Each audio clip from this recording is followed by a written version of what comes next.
right, the weekend is here again, and you know how we do it every weekend. We give you all the Glasgow's latest, what is happening with your favorite, all the just back to back. Ladies and gentlemen, of course, you know him already in the studio, but before that, let me introduce myself. My name is Naana Abyna.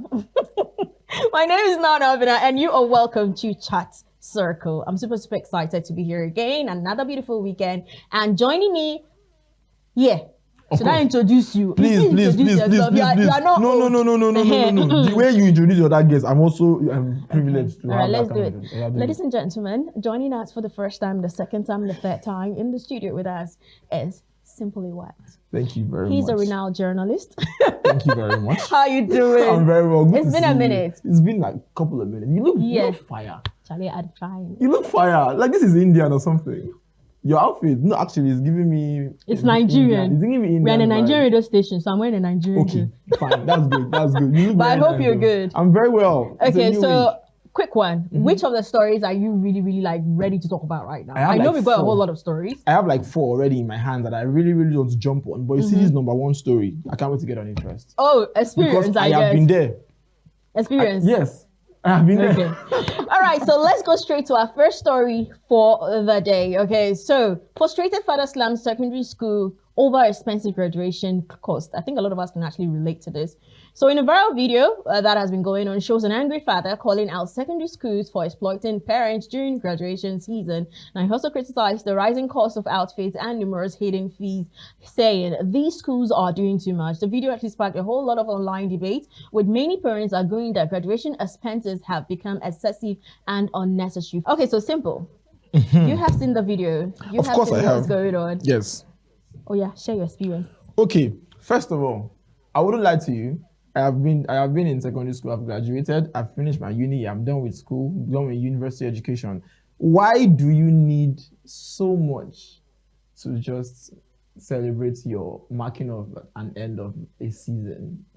I don't know why. I think, and again, I asked the question and I'm going to answer it. It's because everybody just wants to be on the mouth of other people. Everybody wants to trend. Everybody wants to be in front of the headlines. Everybody wants to be the one that they're talking about. Because as a person, I believe the most meaningful... Some people even rent to do photo shoots. Some people even pay, like they make the celebration a week-long celebration. Okay, let's move a little bit away from the individuals. Let's talk about the teachers, because they sell these gowns. You have to pay for this, you have to pay for that, you have to pay for the certificate, you have to pay for everything. Now, this video right here, it wasn't like a university student. This was a very young child. Now, kids going to class 1 to the first grade, you have to graduate. Going to how do you call it? It depends on the school. Going to junior high school, you have to graduate again. You understand? Going to high school, you have to go on graduation also. You understand? So it all depends on the school. Then after high school, you need to also graduate again. And then guess what? You're going to the university. You need to graduate. Then in case maybe you want to do your masters, you need to graduate. You see, if that is the case, then no problem. Every season of your life, celebrate it. But do you think graduation is, should I say, the expenses are just too much? Some things, like, again, as a human being, I won't lie to you, the things that causes this kind of controversial conversations are the things that they relate differently to people. Now, I might be someone that is cool, calm and collected. I don't like celebrating too much, but I mark my day the way that makes sense to me. So I don't have to spend so much. But to you, you might have that achievement or have that feeling after spending so much. So again, depends on who you are. But I don't think you should have to exploit parents. You don't have to celebrate. For instance, look at this. At the moment, students in the university in Uyo are currently having their final year week, like their last exams in university. So they are celebrating. I'm seeing different things. I'm seeing week-long activities of celebrations and they're all paying money for it. I'm seeing gowns. I'm seeing sashes. I'm seeing after parties. I'm seeing pre-parties. I'm seeing beach parties. I'm seeing picnics. Those are the individuals. These are the individuals who decide to do all that, okay? No, they go as a group. And see the funny thing, there is pressure.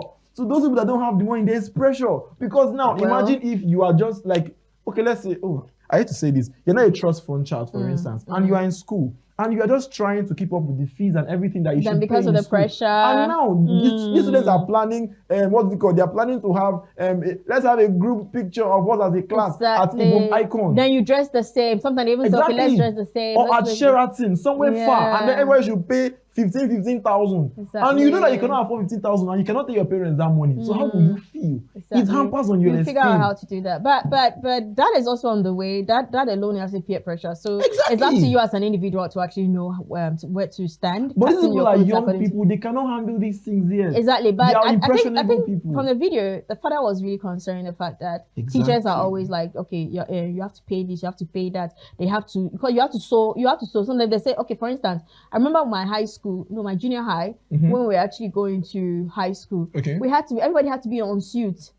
Oh, really? Like it was compulsory suit, like you understand. So you can imagine something like that where everybody have to be on suit, and then they're not on suit. Exactly. But again, so it's compulsory. That one is standard. That is standard. But when it is now, see, as a human, we know when something is too much. Let's not pretend. We know when something is too much. My only prayer right now is that school fees are expensive, boarding school, blah blah blah. Cost of living is expensive. Exactly. So teachers, please be nice. I beg. Most of the children are like babies and all that. All right, moving on to the next story. Fired for speaking up. So a lady allegedly sacked after supporting assaulted colleague online. So a Nigerian woman has alleged that she was fired from her job at a hotel and spa after publicly supporting a colleague who was reportedly assaulted by their CEO.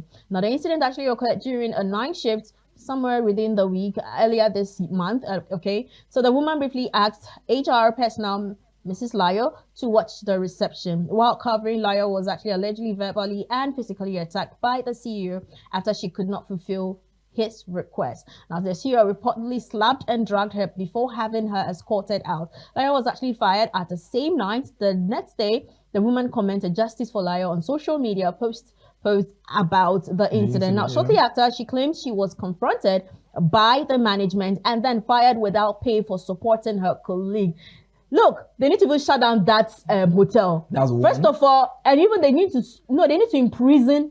That's two. The man. Go on. There's one more. Then they need to collect money for wrongful termination. Exactly. Because I believe every companies have their rules. I give you a paper, you read the rules, and I didn't do anything, no misconduct, nothing, and then you sack me. I have every right to sue you. That is so wicked. See, this is this is what we should call wicked. This is being wicked. Because you ask for something. If wicked was a person. You ask for something from your staff. Because this was the CEO. From your staff. And you know this is something that is unofficial. You should not do this. And your staff refuses you. And you drag the person, humiliate the person, verbally abuse, and even physically abuse the person. And throw the person out, escorting them out with whatever security means you have. That is wickedness. That's it. That is wickedness. And seriously, you should shut down they should close your business down. I love the fact that she came out, and I don't know why she didn't even mention the name of the hotel. She should have even mentioned it. That would be easier. Because like you, the CEO, first of all, you are even at fault. Exactly. You are assaulted. You want it's your staff. What do you want to do with her? And then you beat her because she didn't go with your terms and conditions. You're even at fault, and then you feel so okay with it. Well, hey, you will pay damage. You will pay damage because of small hotel. But now it's not even 5-star. It's not even 3-star. Maybe the one that used to climb upstairs, carry water in bucket. Without a hidden name. But you see, you will pay damages. If she actually takes legal steps, he will pay damages. Shout out to social media. They will not let it sleep, seriously. Anyway, the music industry right now, Burna Boy apologizes for saying Afrobeat lacks substance.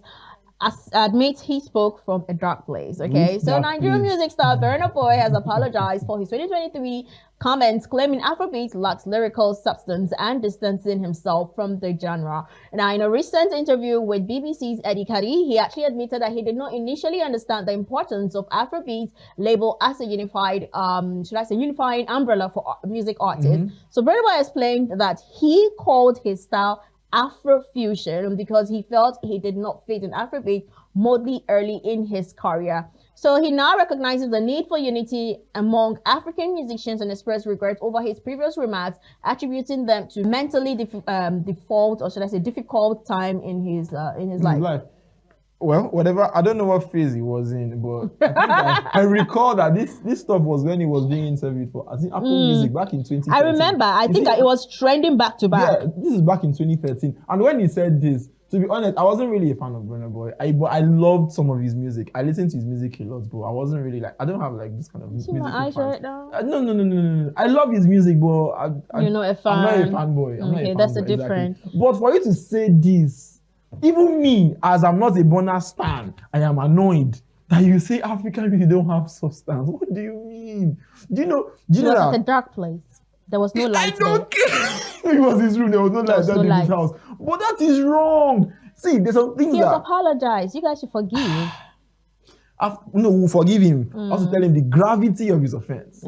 Yes, we'll forgive you. No problem. We're not angry, but the gravity of offense is this. You have totally relinquished, or you are trivializing. Or you are saying that what we are doing. Please, can you come down to my level? I don't understand. You are saying what we are doing so far. From the days of, let me start with Fela, because I'm not so old as a person. From Fela down to Lagbaja, down to all these musical legends that we know in Africa, their music, their message, their style, and you are saying all of these don't have substance, and you have Afrofusion. Well, now but when you go for live concerts, he brings our traditional bands. Well, and he plays on stage. I think it was coming from the angle of trying to talk about Afrobeat. Now, he also talked about Afrofusion, trying to describe his sound, and also at the same time, I can't really remember his exact words. Fusion? Maybe fusion mix different does it mean? Fused together. I listen to his song and I hear talking drum. That is Yoruba from his roots. Now he has come out to tell us. I'm speaking on his behalf. He said, "Okay, sorry." He was speaking from a dark place. There wasn't light around that period. I wish he was here. I would have asked him where was that dark place. But I'm happy for him because his growth is amazing. Same music, maybe probably he might have, but he's doing good. He's not bad. Putting the African, should I say, the Nigerian music or African music on the map, that is a big one. So shout outs to him. And of course, everybody accepts your apology. I forgive him. All right, moving on. First of all, let me ask, before we go to number 4, or our fourth story for today, would you ever consider matchmaking? I would never consider matchmaking. I would never endorse dating sites. Really? Okay, so the main matchmaking goes wrong. So a lady shares a hilarious yet painful family setup story. So this very one happens in Akwa Ibom State. That's how I want to read it.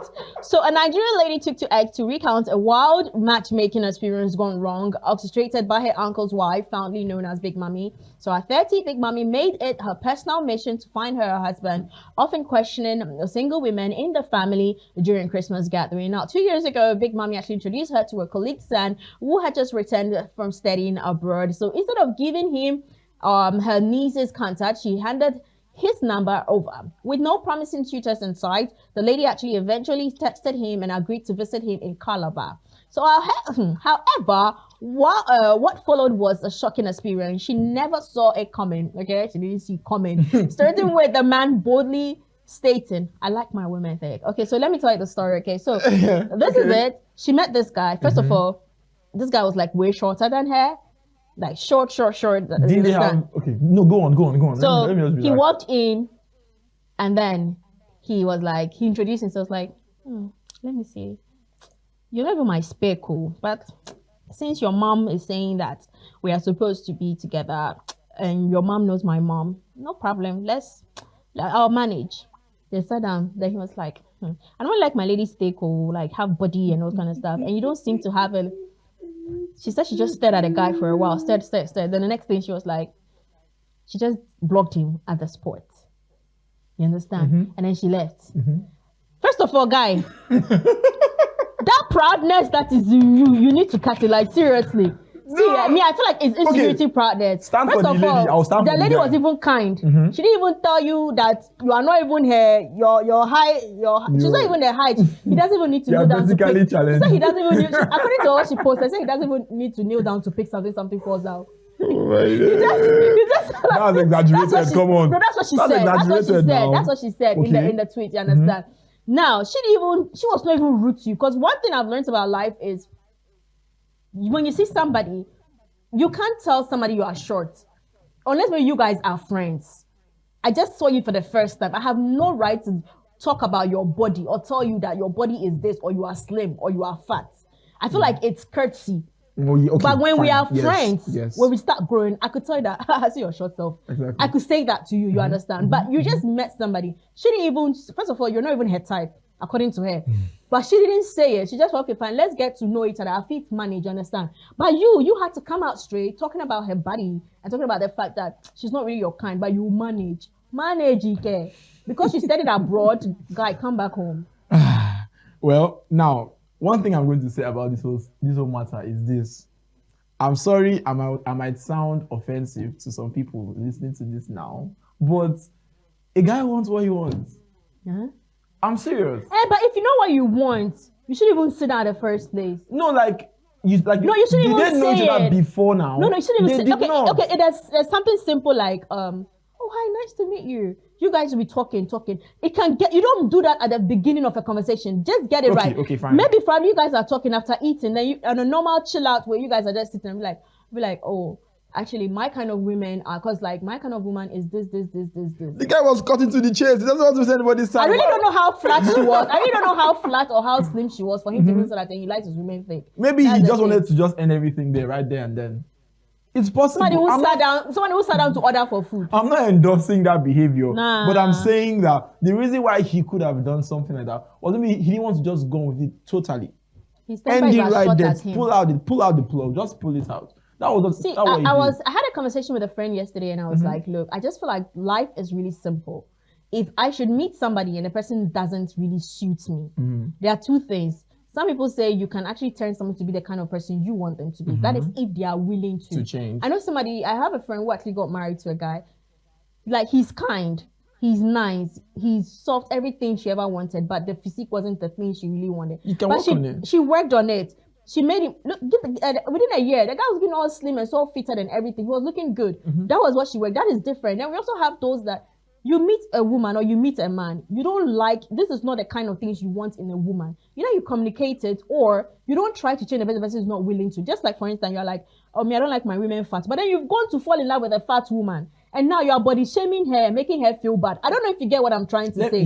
So it's very simple. If you don't want that and you feel like this person is not willing to, it's okay for you to walk away than making the person feel bad. Now, first of all, you say you want a woman take. Do you know if this girl is suffering to gain weight? Let's think about it. Some people are like that. But then you can't meet somebody on the first day and start talking about how you want your woman thing. It's actually wrong though. No, it's wrong. I agree it is wrong. But let me ask you this question. This is just something on the because side. I'm short and the man is short, so I'll know the answer.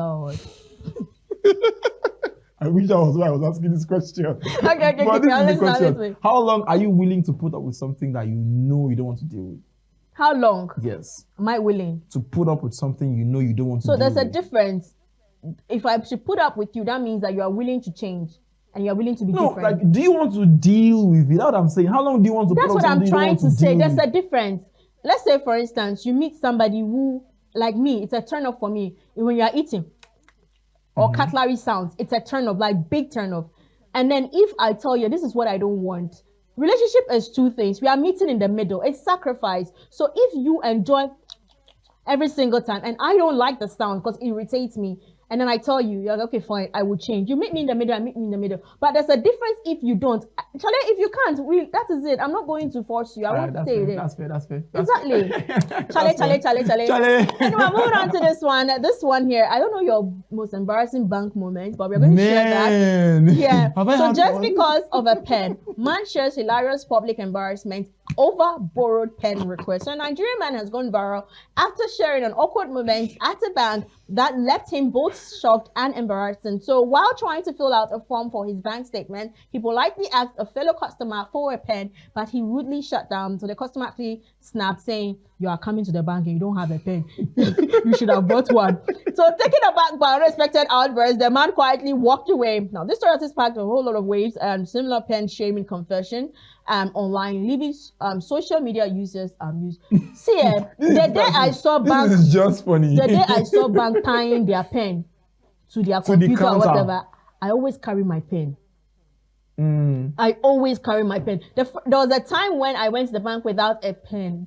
Guy, I was so embarrassed. Like, you don't even know who to ask because everybody is holding pen like gold. That moment, guy. So me, the truth of the matter is I always go with a pen. Like, I've never had a pen embarrassing moment before. Do you know how bad it is that right now, in this day and age, we're so used to digital gadgets that nobody has a pen in their bags. Truth.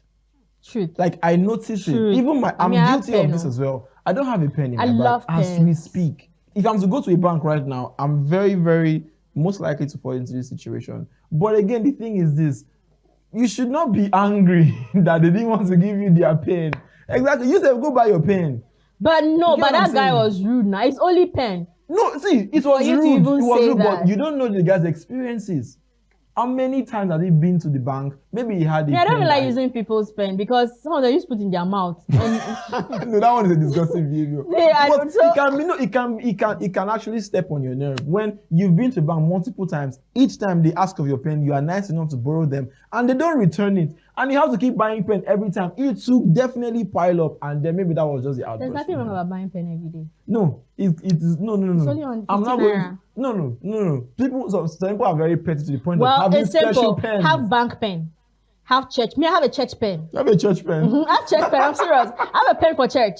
Like it's there. When I come back, I take it out of my bag and I pin it in my book. It's there. Then before you have pen for work. But honestly, I normally have two pens. One pen I'll give it. Somebody ask me for a pen. Then the other pen I keep it with me. Do you follow the person up to return the pen?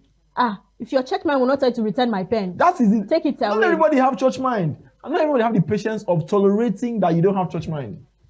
Okay, me. You see, that's where he bursted out from. Because now, honestly, I don't blame the guy for bursting out because I've been in that position before. I gave him my pen. It's only pen. Okay, he should carry the pen. He should add it to his inheritance now. But he didn't say something wrong. He just said he came to the bank. When they are reading his will, this pen goes to my first child. Anyway, what if your parents did not give birth to you? So Nigerian woman shuts down pressure to have biological kids. One is actually very serious. A Nigerian woman has gone viral for boldly challenging societal pressure to have biological children. So in a series on unapologetic posts, she tackled common arguments thrown at people who choose to remain child-free, from dismissing fears of loneliness in old age to mocking the obsession with legacy and bloodline. So her witty clapback sparked major conversation online to the classic, should I say, guilt trip. Yeah. You'll be lonely in your old age, as she replied. You are in the US and your parents are alone in Nigeria. Her fiery response, legacy worries. Now, I'll be, she said, I'll be dead. Okay. How am I supposed to know or care? So what is your take on this? See this one here. Everyone should just sit down first. Everyone should sit down. Now look at this stuff. This stuff is, like I said that first time, a thing that spark what's it called? Conversations that are what's that word again? Things that spark conversations that are like this are things that, we relate differently to these things. Now, this lady obviously does not want a child. It's a conversation people should have on a first date, guy. When you meet somebody and you're like, I feel like when you see someone and you're like, oh, I like you, I want to date you, like, I like in your mind already. That is the value. The reason you're going on a date, exactly. Do we have similar interests? Do we want children? You cannot tell me that you don't want kids and I want kids and I say because of love, don't stress yourself. Don't even be together. Exactly. Don't even try to change the person's mind. It won't happen. Exactly. It's that simple. Another thing, to some people are scared of their bodies. How do you call it? Yeah, they're when scared of the change pregnant. that comes with it. Some people are actually scared of, you look at yourself in the mirror like, oh my goodness, like I'm looking like this. But you can always kick yourself back. I know ladies have it's normal. It's very normal with normal. That's some people, they are scared. So for certain people, they're also scared of giving birth to a baby, like coming out of their body and everything. So some people prefer that. The whole labor pain. Exactly. I feel like way back, these things were there, but they were not normal conversation. Let's be real. They were there. They were there. Like somebody wouldn't want to have a baby. Somebody wouldn't. They were there, but because of the culture and society, but you can't talk about it. But right now, society is so crazy right now that I can come out and tell you that I don't want to have a baby, but I will want you to adopt or get a surrogate mother. That's not a problem. That's what you want. I know somebody who feels like she wouldn't have a baby because of the whole puking and diaper changing and everything. That is her reason. And you can't blame the person. So far, she's comfortable and she's okay and she's happy. You get me? So I feel like social media, I know that we have every right to comment and say, but this is what somebody wants to do and somebody feels comfortable in. And you don't have any right to make the person look like the person is lesser or something. Okay, let me say this now. Now, some people say, like, let me make a reference to Burna Boy. the story we just took now, he made that comment from a dark place. So people say some things from dark places. So truly, maybe let me give an instance. Maybe she made these statements from a dark place. There's light in the US. There's no dark. No, I don't mean literally. But you see, the thing is this. Let's be real. You are going to grow old. You are going to need assistance. You're not going to call someone just to assist you every time. There are reasons why some things are normal. There are reasons why some things should be done. There are reasons why some things should just be there. If you want to not have a child, fine. Then don't require help that you want your child to do for you or a child to do for you. Because when you grow old, okay, imagine who would stay with you. Imagine your parents said they didn't want a child. Okay, fine, you won't be alive in the first place. But if you don't want a child, who will stay with you when you are old? Who will help you? Who will keep you? Is that a reason you want to have children? Like some people are naturally happy on their own. When you see, they don't need kids. Look, it's time for you to come down to society and know what is happening. Come down to reality and know what is really, really happening. It's not we have people who enjoy being alone. Now you are missing my point. I'm saying this. Yes, I enjoy solitude sometimes. I want to be alone. Can I ask you a question? Let me finish. Can I ask you a question? Okay. I enjoy myself alone, but there are times when I need help. I'm not going to pull out the child from the next person's house to come and help me. Is it your when I am old? When you are old? Yes. You go to old people's home. When I'm retired, you go to old people's home and say, okay, elderly houses. Let me ask you this question, okay? And I'm going to ask you the second question. Why do you want to get married? I want to get married because, honestly, it might be deep, but this is actually my reality. I want to get married because I want to build a different kind of society with my kids. A different kind of society to your kids. So now I asked this question because there was a time when we had a conversation and I asked somebody, why do you want to get married? Somebody was like, I want to get married because I want to have kids. Then I said, okay, what if you are with a partner who can't have kids? What would you do? Okay. And then somebody's like, I want to get married because like of my age. I was like, what has age got to do with your marriage? Are you ready? I'm not ready. I'm not financially ready, but then I'm growing old. I need to get married. You understand? We're in a society where a lot of people don't know why they want to do certain things. Why do you want to have kids? I want to have kids so that I'll not be bored, so that I would have I can send my children. Okay, if your child becomes a very stubborn child, if you send it doesn't go anywhere, what would you do?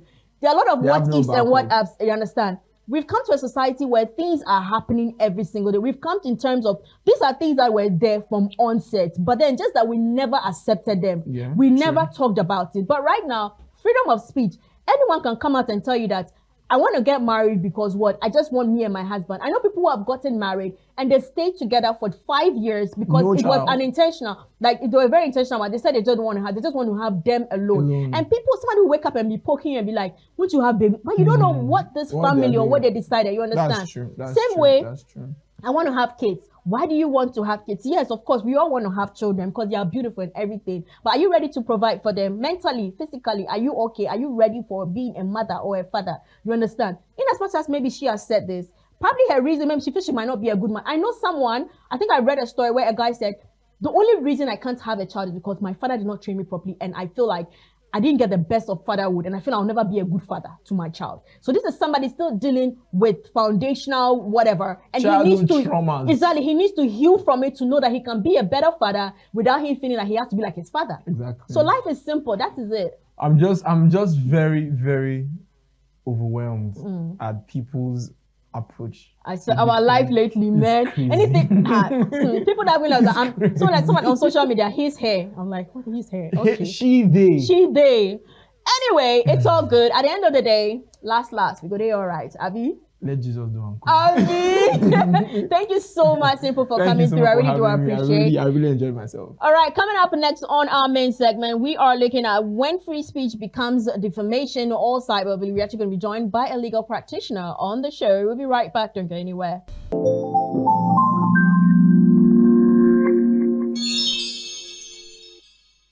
And welcome back to Chat Circle. It's time for our main segment of the day, and trust me, it's one you don't want to lean into. Okay, so we live in a world where social media is king, all right? Everyone has a voice, an audience, and even a platform. But then here's the big question: when does free speech cross the line into defamation or even cyberbullying?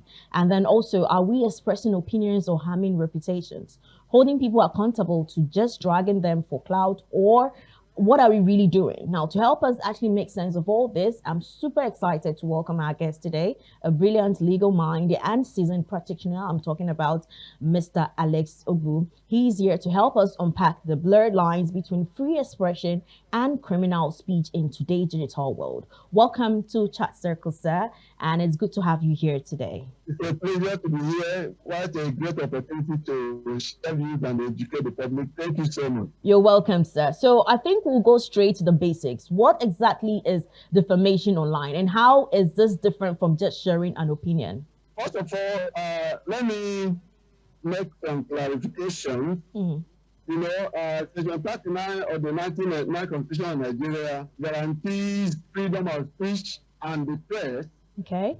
And what is called free speech, which the Constitution protects, is such speech like criticism of public officials or institutions, okay, based on facts. Also, expression of one's opinions, ideas, or beliefs. That falls under free speech. Also, what we call whistle blowing or exposing wrongdoing, you know, in public offices and all that. All these come under free speech, and one has the right to engage in that. But you see, the point where you can now say that such expression, freedom of expression, has crossed the line, has to do with clear points. Where you call it defamation is where somebody makes a false statement, either written or oral, written or spoken false statement. When somebody publishes to a third party a false statement or makes a false statement against somebody to a third party, and also where the so-called false statement have caused damages or injury to the complaining party, that is where you can now say that somebody has crossed the line. Okay. And you know, defamation is of two types. The one that is written is called libel. Okay. And the one that is spoken is called slander. Now, when you come to the issue of cyberbullying, cyberbullying refers to use of digital platforms like, you know, television stations, radio stations, online platforms to harass or to threaten or to intimidate someone. Then you call it cyberbullying. These are the points where you can now say that the line has been crossed. Okay. Thank you so much. Okay, so let's talk about real life examples. We've seen celebrities and influencers sue over tweets and blog posts. Now, what kind of posts or comments do you think could actually land someone in legal trouble in Nigeria? And have you actually worked on some cases like this across any interesting cases you've been working on? Now, you know, what the Constitution envisages in Section 39 is that individuals to be at liberty to express themselves, all right, to write their opinions and present to the public what they are convinced about. But the Constitution expects that in doing that, that is why in Section 45 of the 1999 Constitution as amended, Section 1 sub B or paragraph B says that there should be limitation while expressing one's rights, like the issue of freedom of expression, in order to protect the interests of other people. So, when you are saying things about people in office or individuals, it's expected to state what facts can support. You don't just make statements anyhow. Say something that is true, something that has facts, something that has foundation, clear foundation, not false statements, you know, not, you know, anyhow kind of allegations. That is why, you know, when somebody wants to submit maybe a petition against an individual in some places, they will ask you to back it up with a court affidavit. Court affidavit. so that in the affidavit you'll be stating that what you have said is true, and you are swearing on an oath that all you have said is truth and there's no lie in it. And if you swear to an oath and you lie on oath, you commit another offense that is called perjury. So you are expected to express yourself by stating the facts, not making false allegations or false accusations, not damaging people's reputation, not ruining somebody by just mere casual kind of statement, but state the facts, say what you know, and stand by what you know. That is exactly what Section 39 expects people to do. And that is what is expected of the press also, to make sure you investigate and have your facts. When you have your facts, you go ahead and say what you want to say. And also, don't harass people, don't intimidate or threaten people, which will come to cyberbullying. These are the practical illustrations of what this is like. Like you said, whether there are some cases I handle that have come up to this. Yes, there are. There are some people in public service who do not know that people are supposed to investigate their activities. And they believe that people cannot say anything against them. But when people have the right to seek out. So when the public officers have gone to see people, we want them to defend such a person, that the person has the right to free speech. The person is taking the fact. The person has a basic ground on which he or she is saying what the person is saying. And in some cases, we prefer that the case in court against someone based on defamation will fail, or cyberbullying. But if it's an individual that is not making fictitious allegations without facts, when the person is sued, the person is likely going to go in for it. Okay. All right. So let's talk about cyberbullying. Okay. What legally qualifies as cyberbullying in Nigeria? Are there specific patterns or behaviors the law looks out for? And do you think Nigerians actually really do understand that reposting, retweeting, or even laughing at trolling can actually be, or should I say, play a role in all this? Actually, many Nigerians have not known the danger of cyberbullying. That's why you see a lot of people, online, social media especially, and some on television, some on radio. You harass people, you threaten them, you are going to deal with them, you are going to make life uncomfortable for them.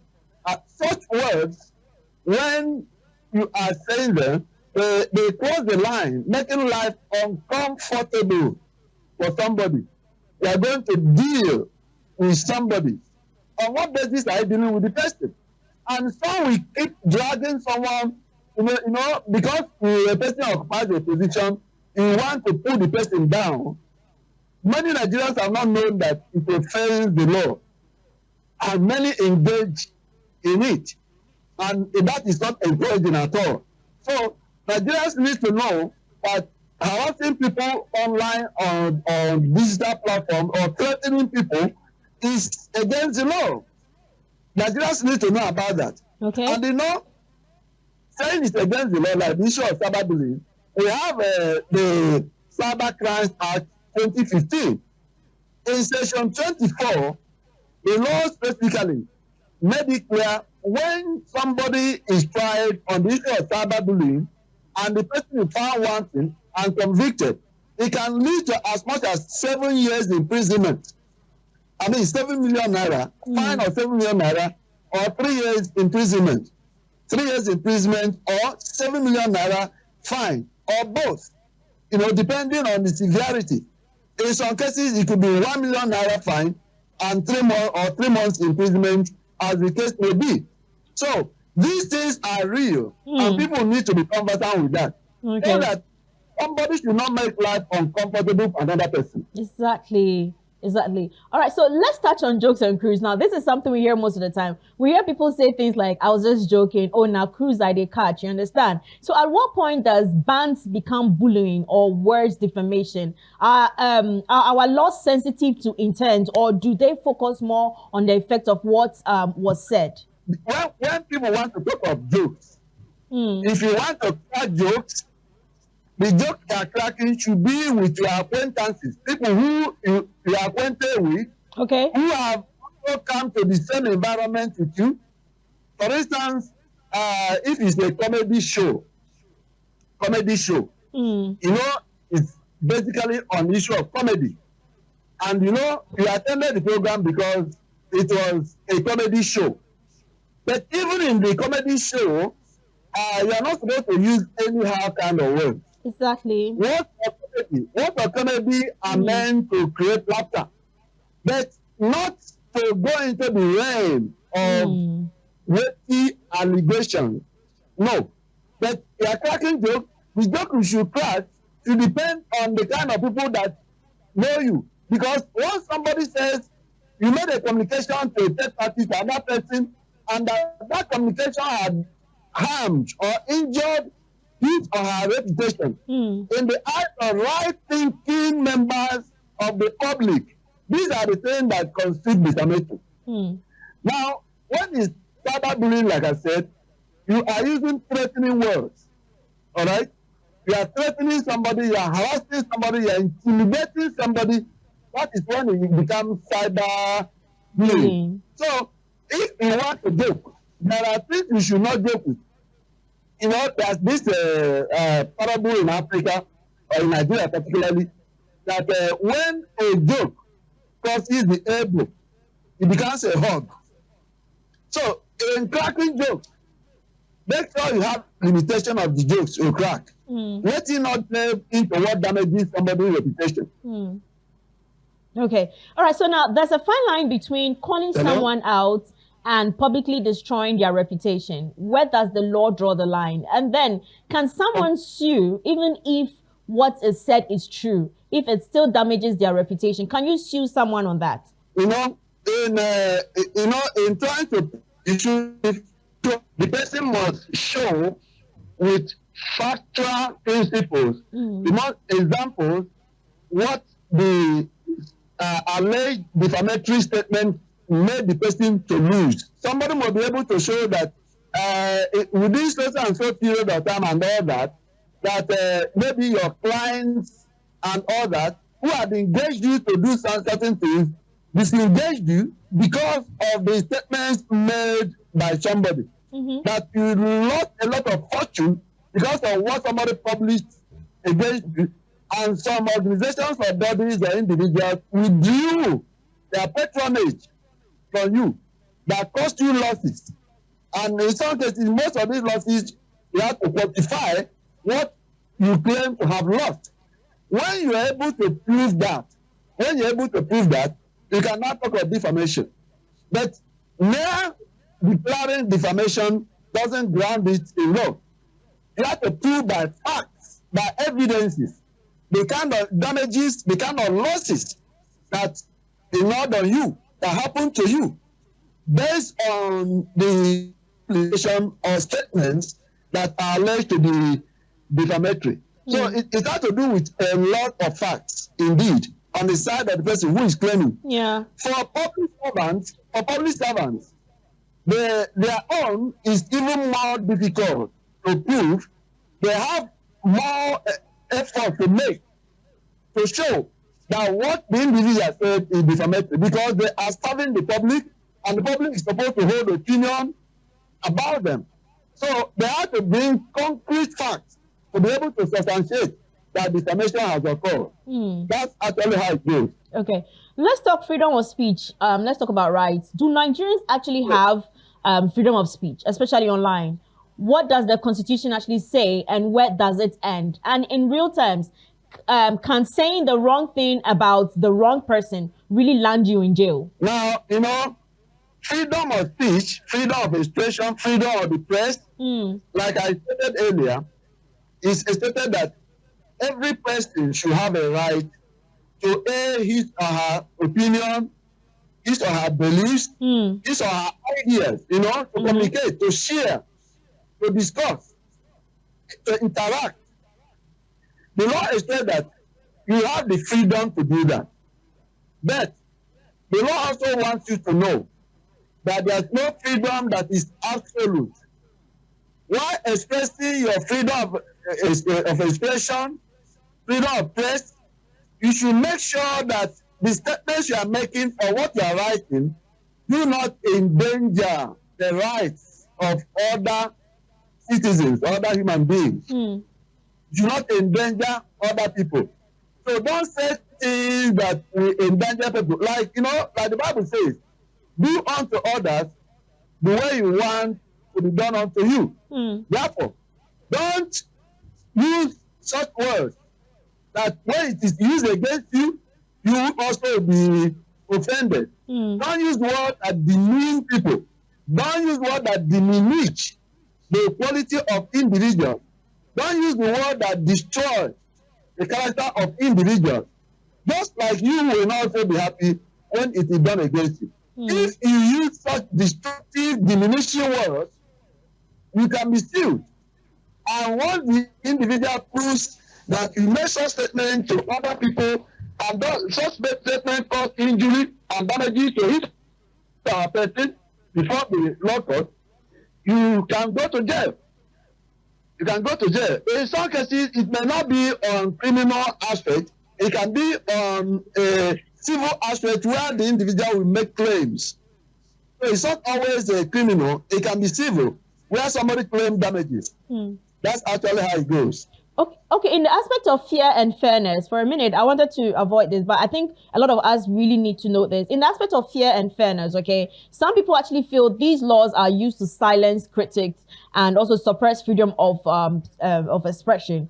To you, is that a valid concern in your experience? Well, not that the law is used to suppress, not that the law is to suppress. For instance, someone in public service, when you talk of the power of whistleblowing, you know that whistleblowing has to be based on facts. Before you blow the whistle, make adequate investigation. Exactly. Get your facts clear. When you get your facts, blow the whistle. Anybody that is rising to make allegations against you, the facts that you have gathered together will eventually make the person's actions to lie nowhere. Okay. So it's not actually a matter of suppression of expression of freedom of expression. No, not suppression. But what the law is trying to do is that people's reputation should be cautiously guarded. In fact, every human being likes it when his or her honor is safeguarded. Nobody likes to be taken to the gutter for no just reason, So don't peddle false information. Don't give out false statements. Don't write things that are not true. Get your facts, then you hit. Be sure of what you're talking about. Yes. Okay. All right. So now, let's move on to the next question. Many content creators and influencers don't really realize that their brands deals with should I say audience size. I think let me take the question again. Now, my question is, many content creators and influencers do not realize that their brand deals and audience size come with legal responsibilities. To you, what should they be most careful about when posting or when retweeting or commenting on social media? Good. Now, content creators should be conversant with the provision of the Constitution concerning freedom of expression and the press, because they are on the side of the press. Social media.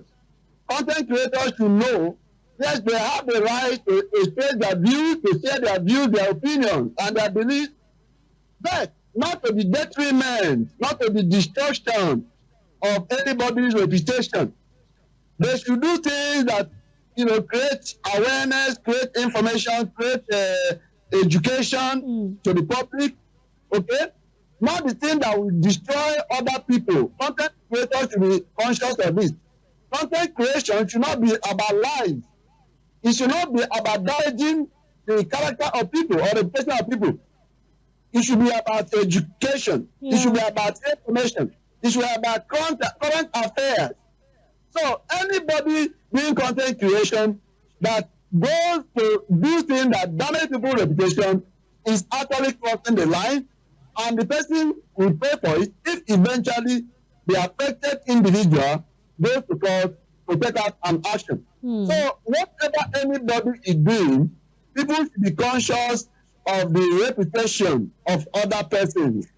Just like they themselves, even content creators too, will not be happy if somebody damaged their reputation. Yeah. So let's do to others what we want others to do to us. Exactly. Okay, so before we allow you to go, advice for an everyday user. What's your legal advice, okay, to average Nigerians online? Okay, how do we protect ourselves, not just from being bullied, but from accidentally becoming the bully yourself? My advice to every Nigerian is this: it's important to have interaction with lawyers when you want to be active in content creating or the media, whether the print media, the soft media, the online media. Have interaction with lawyers. Once in a while, go through the Constitution, even because most of the statements of the Constitution are plain, simple languages that people can understand to some extent. Go through all this, all right? Also take some courses in some of these areas. But when also you have put out an information and you suddenly discover that something is false about it, quickly apologize, reach out to the affected bodies or individuals, apologize to them.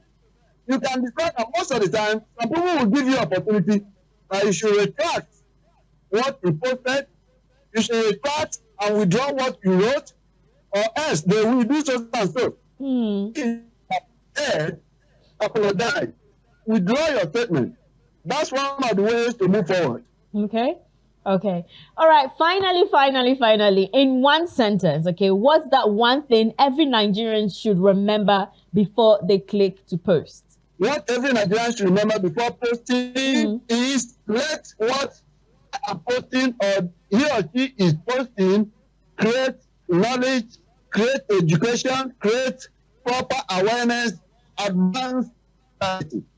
Thank you so much. All right. Thank you so much, sir. Such an eye-opening conversation. Thank you so much once again for joining us today and sharing such practical insights on the topic that affects literally all of us. Social media has changed the way we communicate, but as we have seen, with great power comes great responsibility and sometimes real legal consequences. To everyone watching, remember, freedom of speech does not mean freedom from accountability. All right. So whether you are posting for fun, to vent, or to spark change, think twice, post twice. My name is Naana Abyna. Do enjoy the rest of your weekend and ciao for now.